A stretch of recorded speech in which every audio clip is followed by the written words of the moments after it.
Welcome back, listeners, to the BizBlend, the podcast where business isn't just about numbers, it's about people, culture, and the way we connect. I'm your host, Sana, and today's conversation, listeners, is one that every global leader should be leading into. In boardrooms across the world, brilliant ideas often go unheard, not because they're flawed, but because they are wrapped in the fear of judgment over language or accent. And our guest today, listeners, she knows exactly how to turn that fear into influence. Now, with over 15 years of experience coaching professionals from more than 30 countries, from finance to biotech to entertainment, she has helped leaders craft messages that resonate, turn nervous causes into powerful ones, and see their cultural and linguistic diversity as an advantage, not a liability.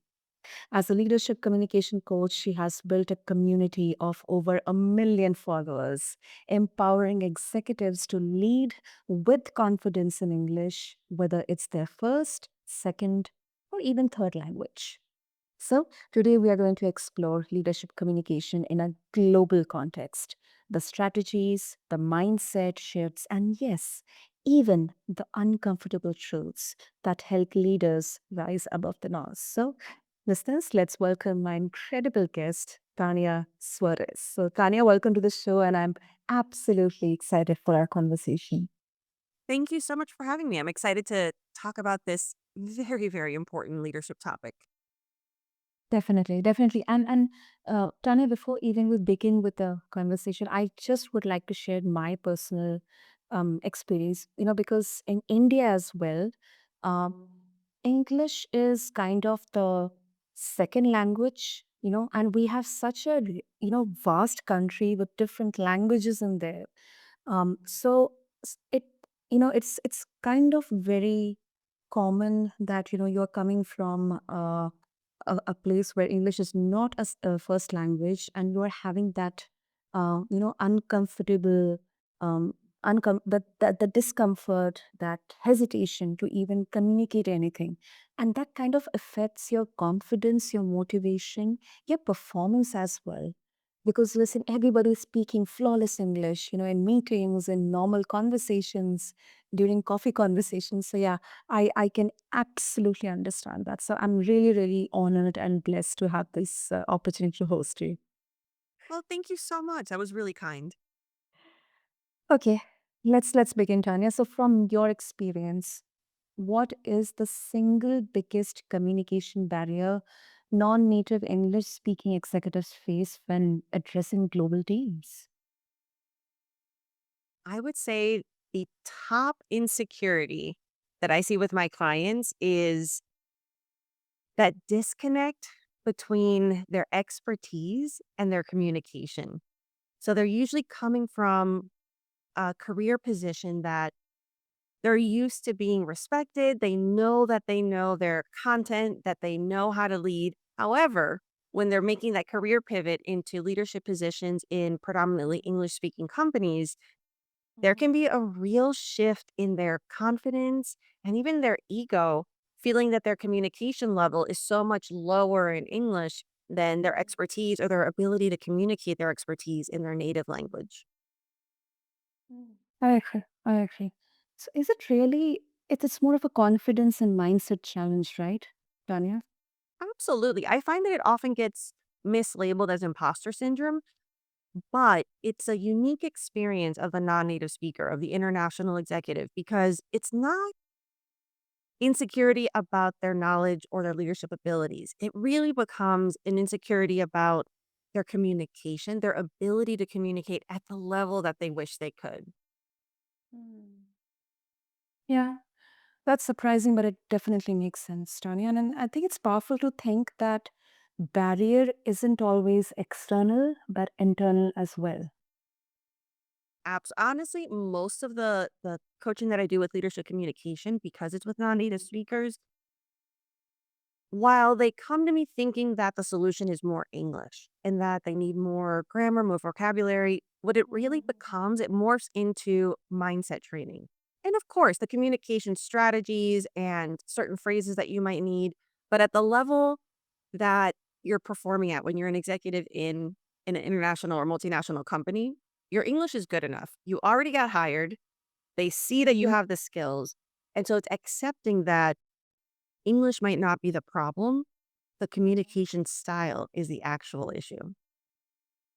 Hmm. Wow. So, Tanya, I'm really curious to know, is there any personal moment in your uh, professional journey that made you think about it, or you became aware of the fact that it's more of an internal problem, not that you know or you do not know English perfectly? Absolutely. For me, in addition to having grown up in a bicultural and bilingual household, my family's from Mexico. So always Mhm. being exposed to accents and that difference in communication level in terms of language. For myself, my own experience is I am bilingual. I speak Spanish fluently as well as English. However, it's situational. Like I tell people, even a native speaker, if you ask a native speaker to give a speech or talk about a topic that they're not an expert in, it doesn't matter how much English you have, you can't. And so for me, first experienced that friction trying to talk to my family in Mexico about my career. And I realized, well, my entire education, my entire professional career has been in English, and I just couldn't nail that nuance and be as eloquent as I knew I could be in English. And it was such a trippy moment, right? Of feeling like, wait, but I'm fluent. Why can't I just felt like a baby version of myself. And that really messed with my head. But almost in a good way. It was that light bulb moment of how much confidence and insecurity, it comes into play with communication. And then segueing into my professional experience, because I work with business English so much, and I started working more and more with executives as my career progressed and my business, seeing how absolutely brilliant my clients are. And I'm just like so in awe of their knowledge and still seeing the confidence falter, not because of the brilliance that they bring to the table, but because Mm-hmm. they couldn't quite execute their message in English because of the language barrier. Uh-huh. I just knew I had to be part of removing that. That's brilliant. That's brilliant, Tanya. I must say, specifically the personal part that you mentioned. So I also come from a bilingual background. So my native language is Bengali. So it's a more of an Eastern Indian language. And whenever I try to communicate with my parents or my relatives in Bengali, I cannot stop myself on to add, English words, and that kind of, makes it a bit difficult, a tad difficult to, make them understand what I'm trying to communicate. So yeah, And it's I so think, frustrating. yeah, it is, it is. Oh, that's wonderful. And also, do you think, Tanya, that most leaders realize they can use these differences strategically, or is it something they only see after working with a coach like you? That is a great question. If your question is this something that you can kind of teach yourself and work through it? Yeah. Mhm. I would say to a certain extent, yes. But there's something pretty magical that happens in those one-on-one moments. And I just had a client this morning really put Mhm. words to it. It's that verbalizing it, hearing yourself have to describe it, and having someone kind of poke at different things that you never thought to poke at, and Mhm. forcing yourself to think a little bit more about the root cause of why these communication issues arise is very empowering. And so sometimes, no matter how much self analysis we have such a filter of how we process information and how much we allow ourselves to be vulnerable with ourselves that having that external expertise Mhm. can get to those issues so much faster and in a much more positive and productive way. Because I find that I work with a lot of type A perfectionists. And so times I had to Yeah. tell them, like, "We have to have grace with ourselves, be less critical." In because when you're used to being so critical and reaching such a high level of success, you think that that's what works. And I always remind them, it's worked until now, but now we get to choose a different way of being productive. And so it's such an organic experience and so empowering. That is, I agree. I agree. And because it moves the conversation from fixing a flaw or looking at this gap as a flaw, or even in for the fact looking it at this as a gap, to leveraging this as an asset. So I think that's a game changer for anyone listening who's been trying to, kind of hide or mask parts of themselves in business conversations. Absolutely. Just the way that I love that you pointed that out, how we label it, a Mhm. gap, a problem versus an asset, or even the word difference, because difference doesn't always mean bad. So repackaging that as difference being something we could leverage as good, it allows you to build faster. So if you don't see your accent as something detrimental, if you see it as, well, this already is proof of concept that not only do I have the same, if not more knowledge than the people in the room, but I can do it in Mm. 2 languages, it helps you not demonize or vilify your accent, and so you start being able to approach it in a much more open-minded way. So then you're able to say, "Okay, if it's not the accent, let me find the words or the sounds that are causing confusion." Mm, And that I find is much more relevant. I do agree. And correct me if I'm wrong, Tanya. What I also believe, especially in today's digital age, I think um, honoring the fact that you come from a different culture, you um, you honor your you honor your origin through language. I think it gives you that, authenticity, much needed authenticity. And people do really like that. People do really appreciate that. Absolutely. And that's something that, for me, growing up in the US, being first generation, also Mhm. growing up in the South, I'm from New Orleans, Louisiana, Oh, okay. I became really hyper aware of the power of accents. Even within a regional perspective, the perception of a Southern accent in the United States. And then from a different microcosm of the perception of having a Spanish accent. But then being part of that community, I also saw the different perceptions of a Cuban accent versus a Mexican accent. So there's so many different cultural things at play.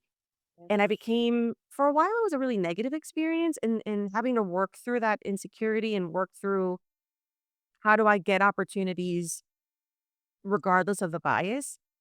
I Mhm. think really set the foundation for the kind of work that I do now. And so being able to see that accent as a, I don't wanna say blessing, I feel like that's the wrong word, but seeing it as just something beautiful. Beautiful, yeah. Yeah, something that allows you to connect, that makes you unique in a Mm. sea of sameness, I think can be something that you can lean into. What I find happens is people misattribute their challenges with, "Oh, it must be my accent." And like I said before, by the time you've already gone through the interview process and you're a VP of a company that's multinational, your English and your accent are not the problem. What I find is depending on the culture that you come from. For example, I'll use my own example, Latin America. Latin America, the way that Latin Americans, the rhythm of small talk, the conversational flow, even the presentation of information is counterintuitive a bit to the way Americans communicate. So Mm. it could be, right? Like it's really fascinating when you realize like, oh, it's not the language level, it's the style. Because for Latin Americans, and this happens a lot with high context cultures, you would tend to Uh-huh. give a lot of context first, and then you get to the point. Okay. But in American corporate English especially, they want the point first. And what happens is, if you start with the context, instead of being valued as you're giving more information, it becomes a little bit of a seed of doubt of, why is this person taking so long to get to the point? So then your expertise is doubted. A lot of times when I work with, uh, let's say Brazilians, the way Brazilians have small talk is so different than the way Americans do. And so when I work with that culture clash, they come to me and they're like, I don't understand. Like, I'm just not clicking with people. I'm like, oh, it's because we have this kind of quirky way of starting with the superficial stuff, like, how's the weather? And everything's great, right? Like, how are you? Good. How are you? Great. Whereas from the Brazilian culture, they are so open so fast and they just Mm. really talk about their genuine, like, how are you? You really answer that question of like, oh, I'm not doing that great, or this is happening. It can be perceived as being suspiciously open, or sometimes like you complain too quickly, even though that's not the case. Mm. So Well, those differences, right? Like when you understand those differences and you're able to adapt your communication, it's also very enlightening of like, oh, that's why that wasn't connecting, or that's why this is awkward, or it wasn't my accent. It's because I asked too many personal questions that is not appropriate. definitely.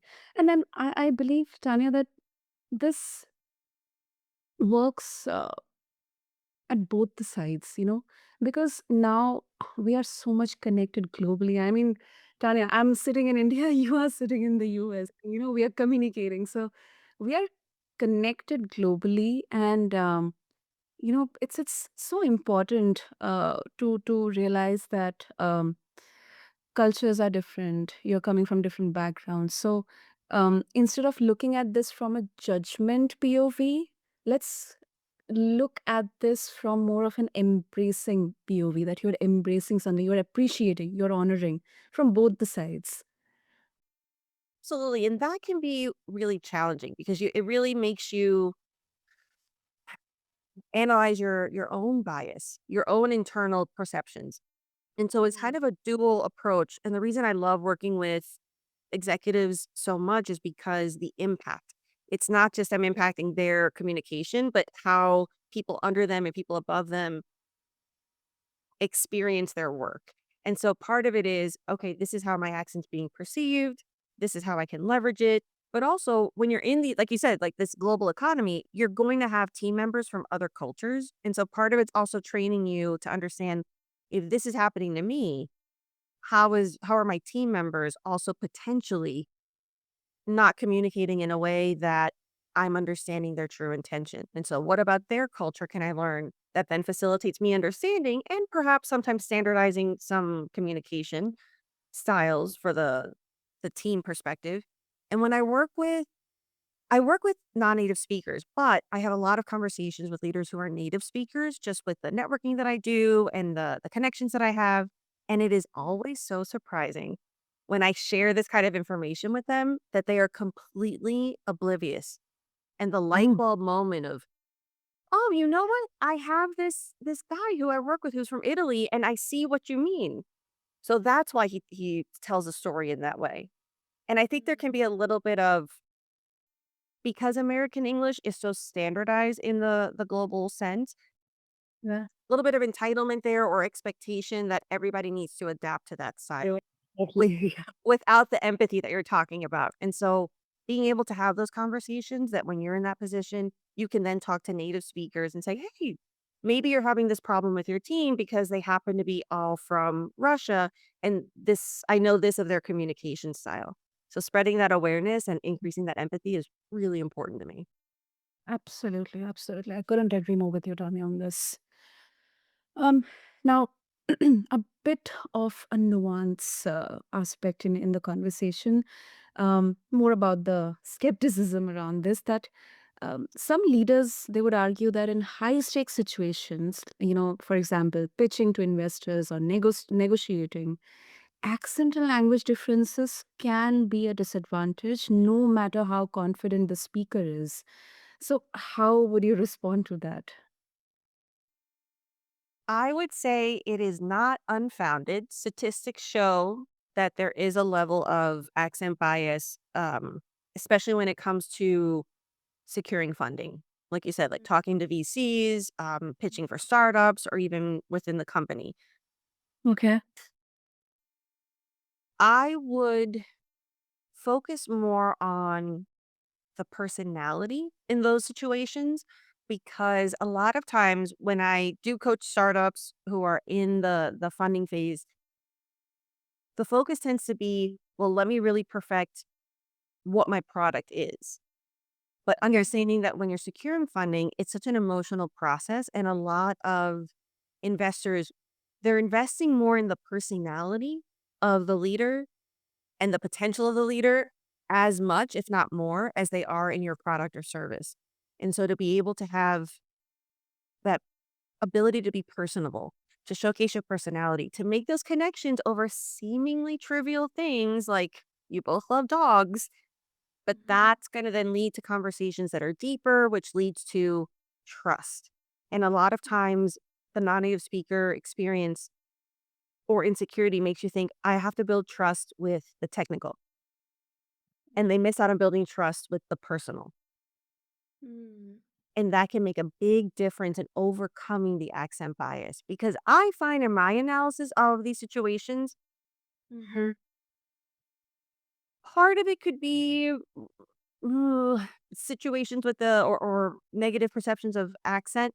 But what I actually find is that when people are saying that person has a really strong accent, it's usually because that person is also very robotic, very stiff, Mm-hmm. very serious. And they're doing that because they're so focused on, oh, I need to make my English good enough.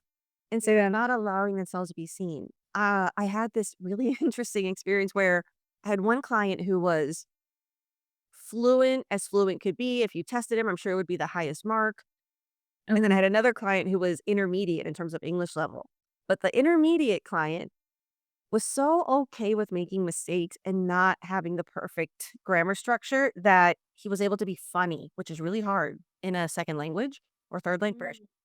He was able to be charismatic, whereas the one who had the better English in terms of level was so robotic because he was so focused on, I'm going to use correct English. And I often say non native speakers usually speak better English than native speakers because it's a lot more formal and correct.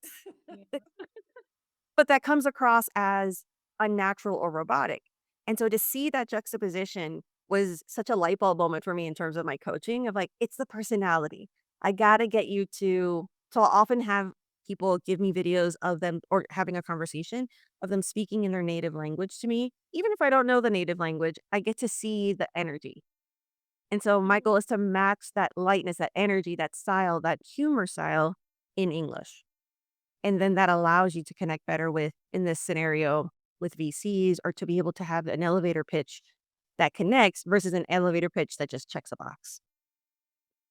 Hmm.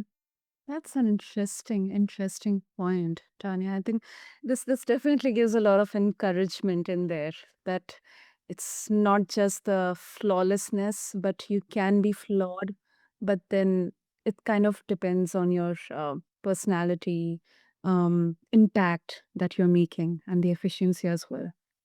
I would even encourage you to think of not you, of course, your audience. Don't think of it as flawless and flawed because that creates a friction in terms of acceptance. I would think of it as Yep. flawless and real. Hmm.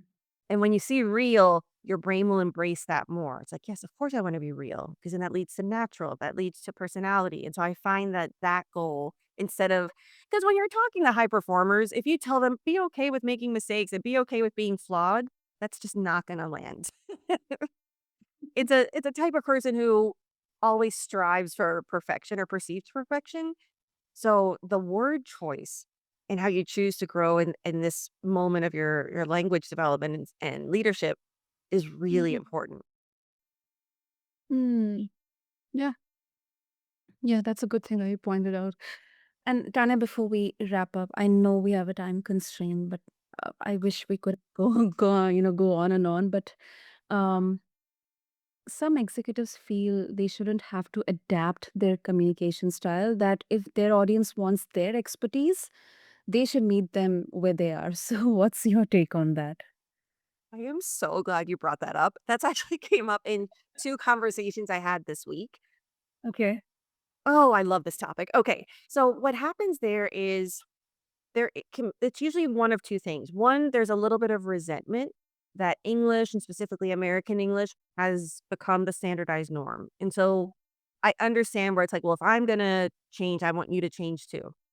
Not always realistic, but I understand that resentment. Then there's also the use of that mindset is a little bit of self-protection. Could be self-sabotage, but I find usually it's protecting oneself in that if you do make a mistake or if you don't perform as highly as you thought, well, then we've got the resentment and this other mindset of like, well, they should also understand and they should also adapt. And if your job is to change societal expectations, wonderful. But since that's probably not your job and it's probably not a feasible goal to change all of corporate global practices, I would encourage you to think of it. So the way I train it is there are these great videos on YouTube where you have an expert in like neuroscience or something like really elevated, and they have to explain one concept to five different people: a child, a teenager, like a 30-year-old, a 50-year-old, and whatnot. And so I bring that up because I use those videos as an example that we are constantly adapting without sacrificing ourselves, our sense of self, our identity. The way that you talk to a child in your native language and the way you talk to a teenager and the way you talk to your parents is very different, but it's still you being authentic. Yep. And so when you realize that you can have authenticity with adaptability, I find that to be, again, another obstacle that we remove so that you can embrace that it's not conforming, it's connecting. How can I best connect with this person? And so part of that can be what kind of storytelling best connects with them. What perspective will be more persuasive and create more buy-in. And so then you're able to really tap into all the strategies that you learn to be more effective because you don't have to sacrifice yourself. And that's a big part of what I encourage with my own training and with any training that someone does. It's not about changing yourself, it's about being more yourself and in a way that connects more authentically. That's very well said, Tanya. I think your perspective will challenge some listeners, but then it will also validate others. And that's exactly the kind of conversation that we need, especially in a global leadership landscape. Absolutely. Only by having more conversations can we break out of our comfort zone. Because I always remind people your comfort zone is comfortable because it's what you're used to. It's not because it's necessarily good. It might be a toxic comfort zone. So to have those challenging conversations, to not react with immediate defensiveness and just consider. Yep. Consider what's being said and then you can choose what you want to incorporate is such a freeing experience, and it's also so wonderful in advancing your own career goals or if you're making more friends, whatever, whether it's personal or professional. I find that that is a beautiful way to grow. True, true, true. That is something, I vehemently or strongly believe, not only in the professional setup, but also in the personal setup. So, Tanya, before we wrap up, of course, if our listeners, they would like to connect with you, what would be the best way? I would recommend to go to my website, TanniaSuarez.com, and you can also follow me on social media. I'm on YouTube. I have Leadership English podcast on Spotify and Apple, and also Instagram and TikTok. Super. I'll make sure to have all the links in the show notes, Tanya. And thank you. Thank you so much for this super, super crucial conversation, not just for executives navigating global leadership, but for anyone who has ever doubted the power of their own voice. So thank you so much, Tanya. Thank you so much for having me. So, to all the listeners out there, our guest today has reminded us that language and culture aren't just parts of who we are. They are tools we can use to influence, connect, and lead more authentically. So, whether you are speaking in your first language or your fifth, the real skill isn't showing up with clarity, intention, and confidence. So, if today's discussion resonated with you, don't just keep it in your earbuds, share it with someone who needs to hear it. And remember, your voice matters, not despite your accent or background, but because of it. Until then, this is Sana, and you have been listening to BizBlend, where leadership meets real conversation. Thank you.